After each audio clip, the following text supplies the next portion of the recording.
Global star Ram Charan తాజాగా నటిస్తున్న చిత్రం గేమ్ చేంజర్. జనవరి 10వ తేదీన చాలా గ్రాండ్ గా ఈ సినిమా విడుదల కాబోతుంది. విడుదల తేదీ దగ్గర పడుతున్న నేపథ్యంలో చిత్ర బృందం ప్రమోషన్ కార్యక్రమం జోరుగా చేపట్టింది. అందులో భాగంగానే రామ్ చరణ్ బాలయ్య హోస్ట్ గా వ్యవహరిస్తున్న అన్స్టాపబుల్ విత్ ఎన్సీఈబే కార్యక్రమానికి గెస్ట్ గా విచ్చేశారు. ఈ సందర్భంగా తన మనసులోని కోరికను బయటపెట్టి అసలు విషయాన్ని చెప్పడంతో ఆ సందర్భం కోసం ఎదురు చూస్తున్నారు. మరి అసలేం జరిగిందో ఇప్పుడు చూద్దాం. రాజమౌళి దర్శకత్వంలో ఎన్టీఆర్, రామ్ చరణ్ మల్టీ స్టారర్ గా వచ్చిన చిత్రం RRR. 2021లో విడుదలైన ఈ సినిమా మంచి విజయాన్ని అందుకుంది.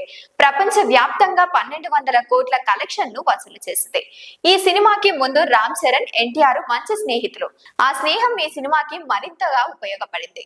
ఇక్కడ ఎవరి పాత్ర ఎక్కువ, ఎవరి పాత్ర తక్కువ అనే చర్చకు కూడా ప్రధానంగా నిలిచాయి. ఇద్దరు హీరోలు కీ రోల్ పోషించారు అని చెప్పడంలో సందేహం లేదు. ఇక నటనలో కూడా ఎవరికి వాళ్ళు బెస్ట్ ఇచ్చి ప్రేక్షకులను మెప్పించారు.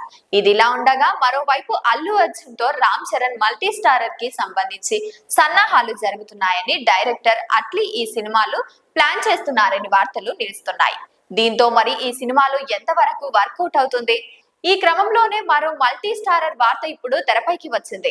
అదే రామ్ చరణ్, మహేష్ బాబు కాంబినేషన్ లో సినిమా. ఈ విషయాన్ని ఎవరో కాదు, స్వయంగా రామ్ చరణ్ వెల్లడించారు. మంగళవారం జరిగిన అన్స్టాపబుల్ సీజన్ 4 లో 8వ ఎపిసోడ్ షూటింగ్ లో భాగంగా బాలయ్యతో మాట్లాడుతూ చరణ్ ఇలాంటి ఆసక్తికర విషయాలు పంచుకున్నారట. తాను కోరుకుంటున్నట్టు మల్టీ స్టారర్ మూవీ ఇదేనని, మహేష్ బాబుతో కలిసి మల్టీ స్టారర్ మూవీ చేయాలనేదే తన కోరిక అని రామ్ చరణ్ తెలిపినట్లు సమాచారం.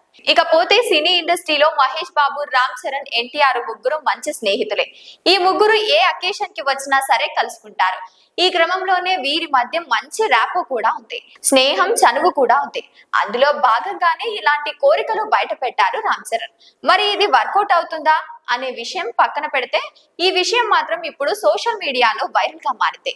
ఇక మహేష్ బాబు ప్రస్తుతం రాజమౌళితో SSMB 29 అనే వర్కింగ్ టైటిల్ తో సినిమా చేయబోతున్నారు. ప్రస్తుతం ఈ సినిమా యూనిట్ ప్రీ ప్రొడక్షన్ వరకు బిజీగా ఉన్నారు. ఈ ఏడాది ఈ సినిమా షూటింగ్ జరిగే అవకాశాలు కనిపిస్తున్నాయి.